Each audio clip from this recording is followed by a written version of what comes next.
और कई लोगों के जीवन में ऐसे चमत्कार देखे हैं जो कि केवल गुरु सेवा से ही घटित हो गए हैं। ऐसा नहीं है कि उन्होंने कोई विशेष साधना की हो, केवल गुरु सेवा से। और यदि मैं शास्त्रीय आधार की, प्रामाणिक आधार की एक बात बताऊं तो आप सुनिए, शंकराचार्य जी का हम जानते हैं, अभी श्लोक में हमने भी बोला, भगवान शंकराचार्य जी भगवान बोलते हैं जिनमें षडभग हो, वो भी अवतार है। शंकरा शंकरो, साक्षात भगवान शंकर के अवतार है शंकराचार्य। उनके साथ उनके शिष्य रहते थे, पढ़ते थे। तो उनको एक बार वो श्रृंगेरी मठ गए दक्षिण में, वहां उन्हें गिरि नाम का एक शिष्य मिला। गिरि नाम का शिष्य उन्होंने स्वीकार लिया। महापुरुषों की दूर तक दृष्टि होती है, किसी को पता नहीं होता कि इनकी दृष्टि कहाँ तक जाती है। और फिर वो इस बात में थोड़ा सा विवाद है कि वो काशी में थे या बद्रीनाथ में थे, क्योंकि कई पुस्तकों में ये बात ऐसा आया कि हमने तो बहुत सारा टेक्स्ट देखा हुआ है कि वो काशी में थे, और कई में आया है वो बद्रीनाथ में थे। लेकिन घटना सत्य है, स्थान बदल सकता है। तो आप ऐसा आग्रह मत करना कि महाराज जी ने हमें बताया कि शंकराचार्य जी बद्रीनाथ में थे और हमने उस पुस्तक में पढ़ा वो तो काशी में थे। तो ये दोनों ही आया है पुस्तक। लेकिन आप इस घटना को सुनिए। ये जो गिरि नाम के शिष्य थे, आज गुरु और शिष्यों की बात चलेगी। ये गिरि नाम के जो शिष्य थे, इनको स्वीकार लिया। ये बड़े सेवाभावी थे, बहुत सेवाभावी थे। इन्होंने सोचा, अरे गुरु जी के सफेद कपड़े में मुझे गेरू लगाना है, और इतना सॉफ्ट हो, इतना पानी से धोना है, भोजन इतने बजे बनना है, और इस समय वो ये खाते हैं, ऐसा खा के वो फिर शास्त्र पढ़ते हैं। थोड़ा सा उनका मैं समझो गर्म पानी करके दे देता हूँ, उसमें वो पी लेते हैं और बैठ के पढ़ते रहते हैं और अपना शास्त्र रचते रहते हैं। हर वक्त गिरि की जो श्रद्धा थी वो सेवा में ही अधिक थी। अब बाकी के उनके 3 शिष्य थे, सुरेश्वराचार्य, पद्मपादाचार्य। बाकी के जो शिष्य थे उनके, वो सोचते कि सुरेश्वराचार्य हो गए, पद्मपादाचार्य हो गए, हस्तमलकाचार्य, 3 शिष्य जो थे उनके तीनों के नाम से मठ है। वो कहते हैं कि ये तो बस सेवा में ही लगे रहते हैं। अब गुरु जी कहते हैं कि ब्रह्म सूत्र पर विचार कर रहे थे, और वो सुनाते भी थे शिष्यों को और विचार भी कर रहे थे। तो पाठ चालू होना था, रोज पाठ पढ़ाते थे। शिष्य बोले, गुरुजी पाठ चालू करो ना। अरे बोले वो गिरि नहीं आया अभी। बोले गुरुजी आप किसके चक्कर में पड़े हो? उसे सिवाय कपड़ों पे धुलाई करने के, गेरू लगाने के, भोजन बनाने के, उसको कुछ और आता है क्या? उसे क्या विद्या आती है? हम विद्वानों के जो पाठ चल रहा है उसमें आप गिरि को बुला रहे हो। अरे फिर उन्हें लगा शंकराचार्य जी को, ये तो समझ नहीं रहे उस शिष्य की कितनी श्रद्धा है मुझमें और सेवा कैसी करता है। ये तो बस अपना यही अंदाजा लगा रहे हैं कि वो सेवा करता है, उसको बुद्धि नहीं होगी। अब गुरु की कृपा देखिए आप। गुरु कहीं से भी कभी भी बैठे बैठे कैसे भी कृपा कर सकते हैं। आपकी बुद्धि से बहुत परे रहते हैं वो। आप पूजन करते हैं, थोड़ा चरणों में जल डाल देते हैं, दूध डाल देते हैं, कुछ डाल देते हैं, आपको लगता है गुरु जी यही है, गुरु जी का पूजन कर रहे हैं। गुरु जी किसी और अव्यक्त तत्व में रमण करते हैं। गुरु जी कहाँ रहते हैं, ये समझ से बाहर का खेल है। गुरु जी ने वहीं बैठे बैठे संकल्प कर दिया, बोले अच्छा। अब वही उनको जो शिष्य थे उनके गिरि, उनकी बुद्धि एकदम स्फुरित हुई और आए वहां से। और आते हुए गुरु जी ने कहा, भाई सुनाओ कैसे क्या। पहले तो उन्होंने उस पाठ की सारी चर्चा सुनाई जो शंकराचार्य जी बताने वाले थे। वो बड़े चकित हो गए। तो गुरु ने कृपा कर दी ना, अब दिखने में लगते थे इनको कुछ आता नहीं। और फिर उन्होंने बड़ा सुंदर स्तुति की। देखो मैंने ये नोट किया हुआ है स्तुति। विदित अखिल शास्त्र सुधा जलधे महिषोपनिषद प्रमाणितार्थ निधे हृदये कलये विमलम चरणम भव शंकर देशी मे शरणम करुणा वरुणालय पालय मां भव सागर दुख विदूनर्दम रच यकिल दर्शन तत्व विदम भव शंकर देशी में शरण। वो भगवान शंकराचार्य जी की वंदना की, कह रहे हैं कि हे ज्ञान के सागर, विदित अखिल शास्त्र सुधा जले, सुधा जल ज्ञान के सागर, महोपनिषद प्रमाणितार्थ निधे, आप उपनिषदों के ज्ञान के व्याख्याता हैं।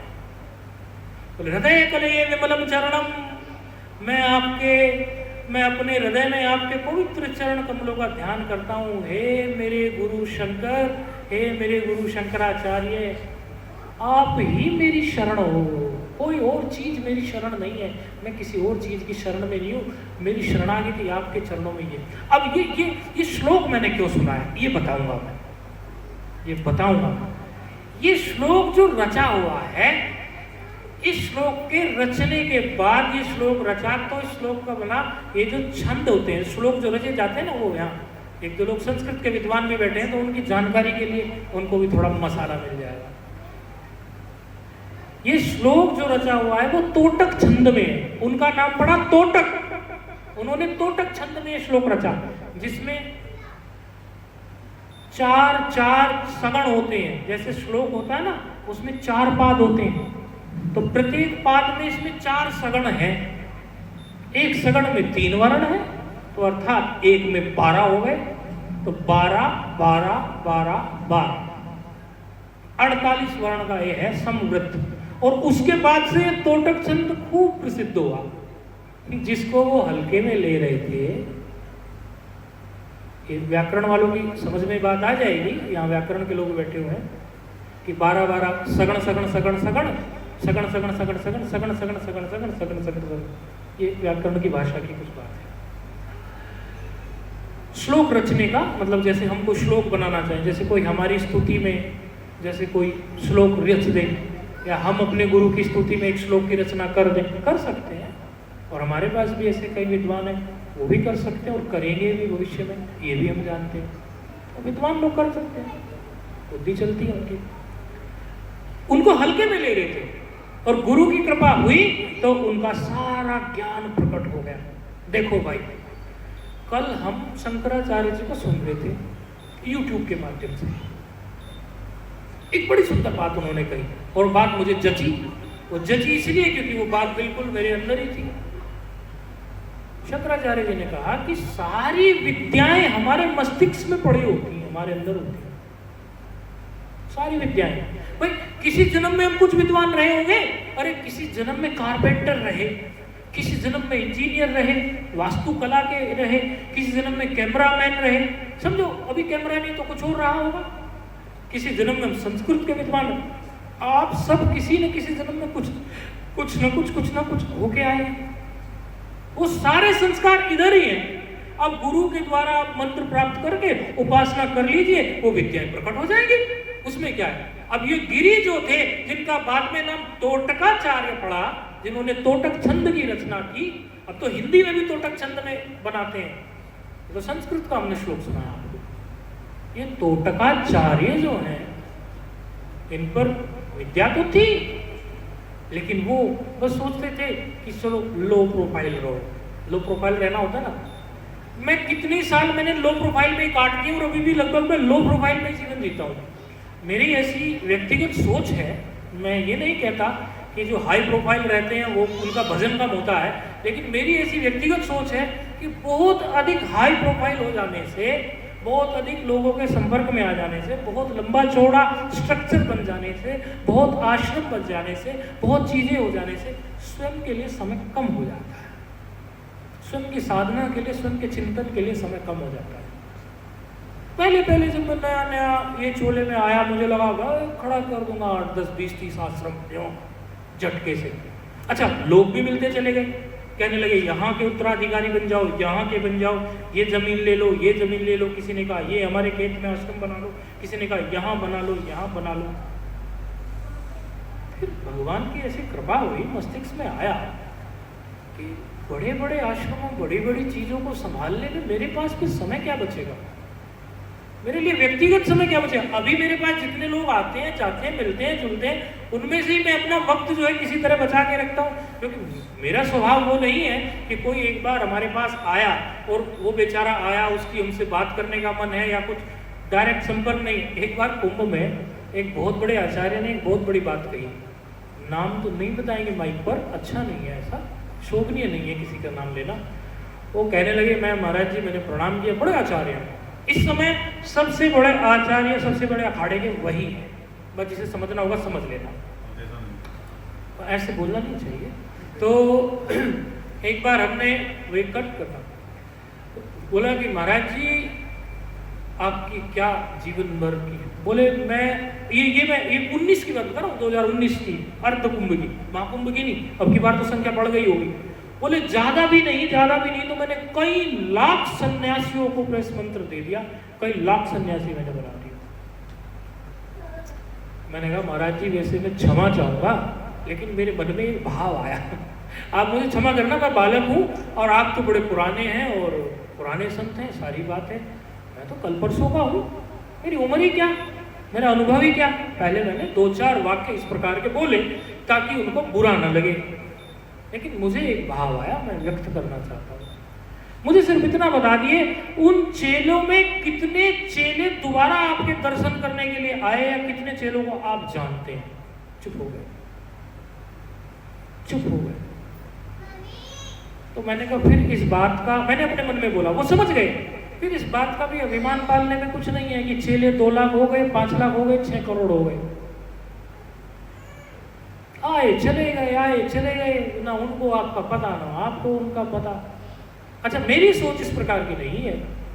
मेरी सोच ये है कि यदि मुझसे 10 लोग जुड़े हों, 20 लोग जुड़े हों, तो व्यक्तिगत रूप से यदि उनके कोई संशय हो, मैं उनका छेदन तो कर पाऊँ। यदि मैं इतना बड़ा स्ट्रक्चर कर दूं, जगह जगह मैं पांडाल, टेंट और व्यवस्थाएं लगाता फिरूं और उसमें जगह जगह वहाँ की मुख्य समाजों को, कोई कभी वैश्य समाज वालों को ले लिया, कभी किसी ब्राह्मण समाज को, सबका संत बन के व्यवस्था करवाता फिरूं, बड़े बड़े और बहुत लंबा चौड़ा कार्यक्रम करूं, तो ठीक है, वो अपनी जगह अच्छा है, लेकिन मैं व्यक्तिगत किसी को समय ना दे पाऊं, मुझे थोड़ा ठीक नहीं लगेगा। तो लो प्रोफाइल रहते थे। कौन? तोटकाचार्य जी, गिरी नाम जिनका था, उन्होंने अपने आप को हाई प्रोफाइल नहीं मिला। कभी अपनी विद्या का सुरेश्वराचार्य को, पद्माचार्य को, पद्मपादाचार्य को, हस्तमलकाचार्य को कभी विद्या का प्रदर्शन नहीं किया। विद्या उनके मस्तिष्क में थी और जिस दिन उनको हल्के में लिया, बस गुरुजी ने हल्का सा हिंट कर दिया, इशारा कर दिया, संकल्प कर दिया, कर दी प्रकट। लो, श्रुति सार समुद्भवम, शायद शास्त्र का नाम है, श्रुति सार समुद्भवम। इतना सुंदर शास्त्र उन्होंने रचा, जितनी उपनिषदें हैं हमारी, सभी उपनिषदों का निचोड़ उन्होंने दे दिया उसमें। संस्कृत में है श्रुति, शायद हिंदी में भी छपता होगा, मुझे पता नहीं, मुझे संस्कृत का तो पता है। श्रुति सार समुद्भवम, जिनको इतना हल्के में लेते थे। गुरु की कृपा से क्या नहीं हो सकता, सब कुछ संभव है। अरे गुरु दिन रात स्वयं तपस्या करते हैं, आपको हल्की सी झलक दिखा देंगे, हो जाएगा काम, इसमें क्या है। लेकिन हमारी पात्रता में कमी है। हमारी यदि पात्रता हो तो क्यों नहीं चीजें होती। कहते हैं ना कि भाई असंभव कुछ नहीं होता, तो असंभव भी होता है भाई। मृत्यु जो है हमेशा जो है मृत्यु ही रहती है, मृत्यु जीवन तो बनी नहीं है, लेकिन उससे भिन्न बहुत सी चीजें ऐसी हैं जो असंभव नहीं है, गुरु कृपा से संभव हो जाती है। और कई बार तो मृत्यु भी टल जाती है। हम आपको अपने जीवन की कोई बात कहें, उससे आपको शायद आत्मश्लाघा लगे कि शायद स्व प्रशंसा के लिए कह रहे हैं, लेकिन यहाँ एक व्यक्ति बैठा हुआ है, उन्होंने हमें एक दिन एक बात कही, और उनको फिर वो हमारे बारे में तो जानते ही हैं, वो हमारे बारे में तो वो जानते हैं कि जो मंत्र इत्यादि या जो भी हमसे जो लेके गया है, तो बड़ी जिम्मेदारी का काम है, बहुत जिम्मेदारी का काम है। अब सभी लोगों के जो पाप ताप कष्ट हैं वो गुरु को इफेक्ट करते हैं। आप ऐसा नहीं समझोगे गुरु को इफेक्ट नहीं करते, वो उनके जीवन में वो लोग जानते हैं, प्रत्यक्ष है। तो उन्होंने एक एग्जाम्पल दिया, बोले हाँ इस बात को तो मैं मानता हूँ। डॉक्टर प्रवीण बैठा, उसने मुझे बताई ये बात, बोले गुरुजी हाँ इस बात को मैं मानता हूँ कि जब गुरु लोग जो हैं कुछ ना कुछ किसी भक्त के लिए, किसी अपने प्रेमी के लिए विशेष कुछ कर देते हैं तो वो उसका बैड इफेक्ट फिर गुरु पे आता है। उन्होंने मेरे सामने एक लाइव एग्जाम्पल दिया। एक आचार्य हैं, अभी तो 100 वर्ष के होने को जा रहे हैं, प्रवीण उन्हीं के सानिध्य में पहले पढ़ा है। वो आचार्य के पास जंगल में गुरुकुल है, घटित घटना है, मेरठ के पास गुरुकुल है, प्रभात गुरुकुल की मैं बात बता रहा हूँ, उन्होंने मुझे बताई। जंगल में बोले हैं वो, तो वो बोले अब हमारे जीवन में तो ऐसी कितनी घटनाएं घटती हैं रोज, वो हम क्या बताएं आप लोगों को, उनके उदाहरण से समझा देते हैं कि उसका प्रमाण आपके सामने एक और भी मिल जाएगा। तो वहां वो एक बच्चा बीमार हो गया गुरुकुल में। बीमार होने के बाद में वो कहने लगे कि मैं तो गुरुजी बहुत परेशान हूं, ऐसा लग रहा है आज प्राण निकल जाएंगे, आज लगता है प्राण निकल जाएंगे। अच्छा, सारे विद्यार्थी कहने लगे यहाँ से डॉक्टर के पास ले जाने की व्यवस्था नहीं है, समय भी ऐसा है और गाड़ी और वाहन भी नहीं है, कैसे करें, डॉक्टर के पास कैसे लेके जाएं। बोले इसके प्राण निकल जाएंगे। और जो नब्ज देखने वाले थे वैद्य वगैरह, उन्होंने भी कह दिया कि भाई इसकी तो नाड़ी भी ऐसी है, लगता है अब तो इसका अंतिम श्वास ही चल रहा है। तो तपस्वी महात्मा है वो भी, उन्होंने कहा अच्छा, संस्कृत में बोले, संस्कृत बोलते हैं बड़ी अच्छी, उन्होंने संस्कृत में बोल के सुनाया मुझे। बोले देखते हैं मृत्यु जो है कहां से आती है, बैठ जा तो यहीं, और मैं भी यहीं बैठता हूं। मृत्यु तो टल गई, मृत्यु तो टल गई। फिर 2-4 दिन के बाद देखा तो गुरुजी बीमार पड़े हैं आचार्य। तो वो बोला, यहीं बैठा है बच्चा जिसने मुझे बात बताई, पीछे बैठा है। बोले गुरुजी आप बीमार हो गए। बोले भाई बीमार तो होना ही था, मैंने भी तो थोड़ा प्रकृति के नियम के साथ छेड़छाड़ की, मैंने अपने शिष्य के लिए प्रकृति के नियम के साथ छेड़छाड़ की, तो बीमारी तो मुझ तक पहुंचनी ही थी। तो ऐसा नहीं समझना आप लोग, ये सब हम आप लोग की तरह पूरे रचे पचे संसार को देखकर तब ये दाढ़ी और बाबा हुए। खूब दुनिया में जब कहते हैं ना, कोई कहता है क्यों जी आपने क्यों इतना सब कुछ छोड़ दिया, पीक पे था, मैंने कहा हमने कुछ जीवन में उससे बढ़िया देख लिया था, हमने उससे कुछ सुंदर देख लिया था, कुछ ऐसे चमत्कार घटित हो गए कि ईश्वर पर दृढ़ विश्वास ऐसा हो गया कि अरे क्या है ये संसार, कुछ भी नहीं है। क्या सोचते रहते हैं कि कौन खाने को देगा, घर छोड़ देंगे या फिर परिवार छोड़ देंगे, या कुछ धन नहीं होगा तो व्यवस्था कैसे होगी। एक भरोसा, एक आस, एक विश्वास। फिर ईश्वर कहां कहां से कैसे कैसे कैसे कैसे, और प्रथम तो ईश्वर गुरु के रूप में ही आते हैं। प्रथम तो ईश्वर गुरु के रूप में ही आते हैं, क्योंकि देखो ईश्वर सर्वत्र विद्यमान है, यहां भी है, बाहर भी है, हर जगह है। जर्रे जर्रे में है झांकी श्री राम की, और किसी सूझ वाली आंख ने पहचान की। जर्रे जर्रे में भगवान समाया हुआ है, लेकिन उसको अभिव्यक्त होने के लिए, प्रकट होने के लिए किसी विशेष की जरूरत रहती है। जैसे इलेक्ट्रिसिटी के वायर पूरे के पूरे आपके इसमें फैले हुए हैं, हॉल में, अग्रसेन भवन में पूरे में फैले हुए हैं, लेकिन यहाँ इलेक्ट्रिसिटी के जो वायर फैले हुए हैं उनको अभिव्यक्त करने के लिए विशेष कहीं पर पॉइंट्स दिए गए, तब वो अभिव्यक्त हुए। इलेक्ट्रिसिटी है लेकिन अभिव्यक्त हुए विशेष पॉइंट में ही वो केवल। इसी प्रकार से ईश्वर की कृपा तो सर्वत्र है, ऐसा नहीं है कि ईश्वर नहीं है, लेकिन उनको अभिव्यक्त होने के लिए केवल और केवल जो है संत ही भगवान को मिलते हैं। संतों के रूप में ईश्वर प्रकट होते रहते हैं। और देखिए, मैं आज कह रहा था सुबह भी, मैंने कहा देखो व्यास जी ने कितनी अच्छी व्यवस्था बनाई, समाज को जोड़ने का एक पर्व दे दिया। इस बहाने लोग इकट्ठे हो गए, कोई कहीं से आया, कोई कहीं से आया, कोई कहीं से आया, कोई कहीं से आया। आपको ये बात कभी, आपने कभी सोची ये बात कि अभी जो अमेरिकन जो हैं और बाकी के सारे कंट्रीज ले लो, वो लोग कितने सालों से इस चीज में लगे हुए हैं कि हमारी जो सभ्यता है, हमारी जो संस्कृति है, वो छिन्न भिन्न हो जाए। लेकिन ये तो फिर भी टिकी हुई है और ये तो चलती ही जा रही है। और अभी तो देखो, पिछले कुछ कुंभ में आपने देखा कितने लोग चले गए कुंभ में और फिर भी संभाल ली व्यवस्था। ये तो इतिहास ही हो गया। आपने सोचा ऐसा कैसे संभव है? कभी इस बारे में भी सोचो, ऐसा संभव कैसे है और इसका बेस क्या है, इसका रूट क्या है? केवल और केवल गुरु शिष्य परंपरा। विवेकानंद ने एक बहुत सुंदर बात कही, मुझे बड़ी सुंदर लगती है। वो कहते हैं, यदि इस पृथ्वी के सारे शास्त्र, और ऐसा हुआ, विधर्मियों ने ऐसा किया, हमारे सारे शास्त्र जलाए। यदि इस पृथ्वी के सारे शास्त्र रसातल में चले जाएं, नष्ट हो जाएं, एक गुरु और एक चेला बाकी रहे, समर्थ गुरु। ऐसे नहीं कानामती गुरु वालों की बात नहीं हुई यहाँ, समर्थ गुरु होगी, ज्ञानी गुरु। एक गुरु और एक शिष्य हो, फिर से सारे शास्त्र प्रकट होते चले जाएंगे। यही है हमारी रीढ़, केवल यही है हमारी रीढ़, गुरु शिष्य परंपरा। इस गुरु शिष्य परंपरा से ही सब कुछ यथावत चलता आ रहा है।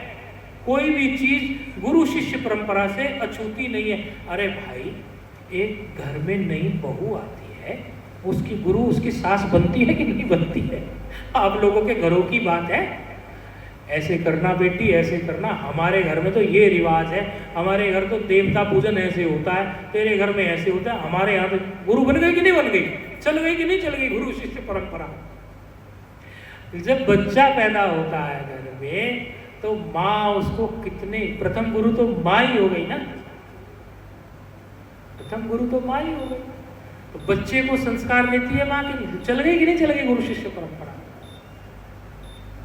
और ऐसे करते करते करते करते अक्षर ज्ञान प्राप्त करने जाता है। अक्षर ज्ञान प्राप्त करने के बाद में फिर उसको शास्त्र ज्ञान चाहिए। फिर दीक्षा गुरु उसके जीवन में आ जाते हैं कि उसके जीवन के कई प्रकार के गुरु होते हैं। एक होते हैं दीक्षा गुरु, एक होते हैं नोदक गुरु। नोदक मतलब जो प्रेरणा दे, इंस्पायर करे हमें। एक होते हैं मोक्षक गुरु, और कोई कोई गुरु ऐसे होते हैं कि उनमें सारी क्वालिटी होती है। वो दीक्षा गुरु की भी क्षमता रखते हैं, वो नोदक गुरु भी होते हैं अर्थात इंस्पायर भी करते हैं, और वो मोक्षक गुरु भी होते हैं, मोक्ष तक ले जाने का रास्ता भी खोल देते हैं। ऐसे गुरु जी मिल जाए तो फिर बात ही क्या बाकी बची। तो व्यास जी ने जो ये आज का दिन दिया, उसमें सिर्फ इतना नहीं है कि आप किसी शरीरधारी की पूजा कर रहे हो, पूरी की पूरी गुरु परंपरा की पूजा इसमें है।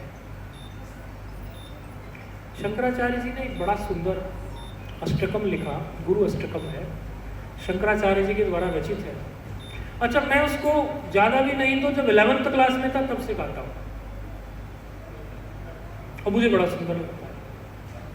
उसमें गुरु की ही स्तुति है, गुरु अष्टकम। उन्होंने ऐसा बताया कि सब कुछ प्राप्त हो जाए और किसी का मन गुरु में ना हो तो उसको भारी हानि होती है, अर्थात उसका जीवन अभी पूर्ण नहीं है। शरीरम स्वरूपम तथा वा कलत्रम। कुछ इनपुट हो तो इनपुट दो। इनपुट है, इनपुट नहीं है, बजाने की इनपुट नहीं है आज है, बजाने की कुछ इनपुट तो दो। थक गए? शरीरम स्वरूपम तथा वा कलत्रम यशश्चारुचित्रम धनम मेरुतुल्यम। शरीरम स्वरूपम तथा वा कलत्रम यशश्चारुचित्रम धनम मेरुतुल्यम। मनश्चेन्नलग्नं गुरोरंगि पद्मे। मनश्चेन्नलग्नं गुरोरंगि पद्मे। ततः किं ततः किं ततः किं ततः किं ततः किं ततः किं ततः किं ततः किं। शरीरं स्वरूपं तथा वा कलत्रं। बोलो, शरीरं स्वरूपं तथा वा कलत्रं यशश्चारुचित्रं कलत्रं धनं मेरुतुल्यं यशश्चारुचित्रं धनं मेरुतुल्यं मनश्चेन्यलग्नं गुरोरङ्घ्रिपद्मे मनश्चेन्यलग्नं गुरोरङ्घ्रिपद्मे ततः किं ततः किं ततः किं ततः किं ततः किं ततः किं ततः किं ततः किं कलत्रं धनं पुत्रपौत्रादि सर्वं कलत्रं धनं पुत्रपौत्रादि सर्वं गृहो बान्धवाः सर्वमेकाधिजातं गृहो बान्धवाः सर्वमेकाधिजातं मनश्चेन्यलग्नं गुरोरङ्घ्रिपद्मे मनश्चेन्यलग्नं गुरोरङ्घ्रिपद्मे ततः किं ततः किं ततः किं ततः किं ततः किं ततः किं ततः किं। कोई कहता है कि सुंदर पत्नी हो गई, धन हो गया, पुत्र पौत्र हो गए, घर हो गए, स्वजन हो गए, कलत्रम धनम पुत्र पौत्रादि सर्वम ग्रहो बांधवा सर्वमेतादि जातम, सब कुछ है मेरे पास। नहीं, लेकिन फिर भी यदि तेरा मनश्चेन्यलग्नं गुरोरङ्घ्रिपद्मे मनश्चेन्यलग्नं गुरोरङ्घ्रिपद्मे ततः किं ततः किं ततः किं ततः किं ततः किं ततः किं ततः किं ततः किं षडङ्गादिवेदो मुखे शास्त्रविद्या षडङ्गादिवेदो मुखे शास्त्रविद्या कवित्वादिगद्यं सुपद्यं करोति कवित्वादिगद्यं सुपद्यं करोति मनश्चेन्यलग्नं गुरोरङ्घ्रिपद्मे। यदि गुरु के चरणों में मन नहीं है, मनश्चेन्यलग्नं गुरोरङ्घ्रिपद्मे ततः किं ततः किं ततः किं ततः किं ततः किं ततः किं ततः किं ततः किं विदेशेषु मान्य स्वदेशेषु धन्य। विदेश में बहुत कीर्ति है, विदेशेषु मान्य स्वदेशेषु धन्य सदाचार वृत्तेषु मत्तो न जान्य मनश्चेन्यलग्नं गुरोरङ्घ्रिपद्मे ततः किं ततः किं ततः किं ततः किं ततः किं ततः किं ततः किं ततः किं क्षमामण्डले भूपभूपालवृद्धै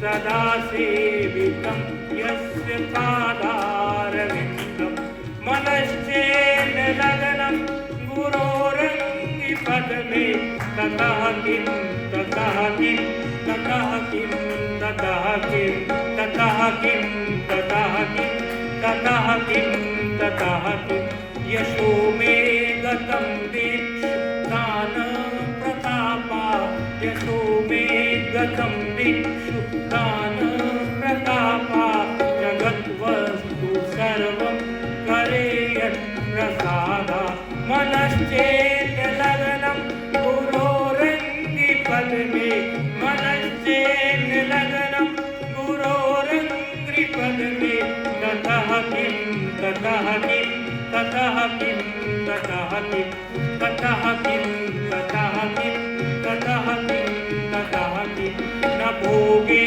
न योगे न वागीराजो न कान्ता सुखे नैव वित्ते सुचित्तं मनश्चेन्यलग्नं गुरोरङ्घ्रिपद्मे ततः किं ततः किं ततः किं ततः किं ततः किं ततः किं ततः किं ततः किं ततः किं ततः किं ततः किं ततः किं ततः किं ततः किं ततः किं ततः किं। देखो, सारी चीजें हमारे पास है, स्वदेश में भी खूब, विदेश में भी खूब, लेकिन यदि गुरु चरणों में हमारी प्रीत नहीं है तो बोले भाई इसका क्या खतरा है? आपने तो सारी बातें बता दी, बोले क्षमा मंडले दीग भूपाल वृंदे, बोले यशो में गतम दीक्षु दान प्रतापा, बड़े बड़े ज्ञानी। तो सुबह ही मैं कथा सुना रहा था कि एक राजा हुए भुवनेश्वर नाम के, भुवनेश्वर नाम के, वो राजा भुवनेश्वर नाम के जो थे उन्होंने खूब दान किया, खूब स्वर्ण दान किया, खूब दान किया। अंत में अच्छा लोग उन्हें मिला, लेकिन रोटी नहीं मिली। तो बोले रोटी भी तो दो, बोले सोना ही खा लो ना, सोना ही तो बांटा तुमने, किसी को भोजन तो कराया नहीं। कोई सत्संग कराया या सत्संगियों को भोजन कराया, ऐसी कोई व्यवस्था तो आपने दी नहीं, तो आपको भोजन तो क्या मिलेगा, यही मिलेगा, होगी ना गड़बड़। और पूरे पृथ्वी के राजा भुवनेश्वर, यदि यही उनका गुरु चरणों में मन होता, गुरु जी समय समय पे कहते बेटा अब ये कर ले, अब ये कर ले, अब ये कर्म कर ले, अब ये कर्म कर ले। जब शिष्य गुरु से पग पर बात करेगा, पूछेगा, शिष्य का मार्गदर्शन होगा तो वो गलत दिशा में नहीं भटकेगा ना, वरना अहंकार तो पूछो बैठा है, तैयार बैठा है। और जो गुरु के चरणों में बैठता है और गुरु के अनुसार ही जीवन को जीता है, वो तो कहता है कि भाई मेरा आपकी दया से सब काम हो। क्यों जी, सुनाओगे? मेरा आपकी दया से सब काम हो रहा है। और करते हो तुम मेरे गुरुवर। अच्छा, कोई कन्हैया कह देगा इसमें, कोई कह देगा गुरुवर, लेकिन है तो एक ही शक्ति, उसी शक्ति से तो गुरुवर विद्यमान है, वही शक्ति तो कन्हैया के रूप में है, वही तो शिव जी के रूप में है, वही तो राम जी के रूप में है। आनंद लो।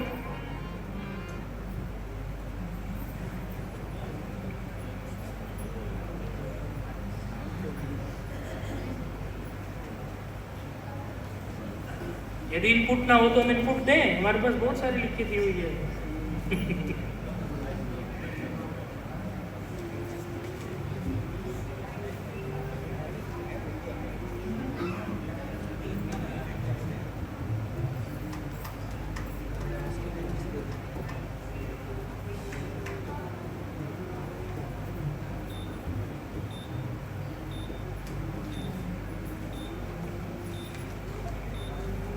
देखो,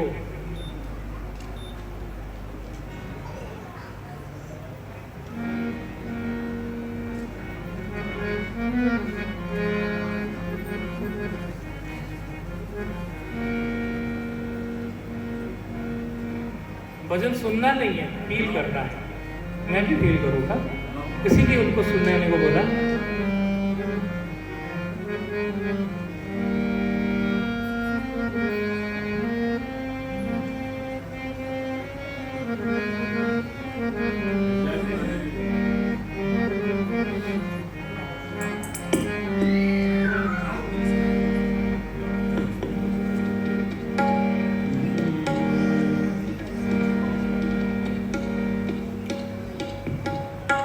हेलो।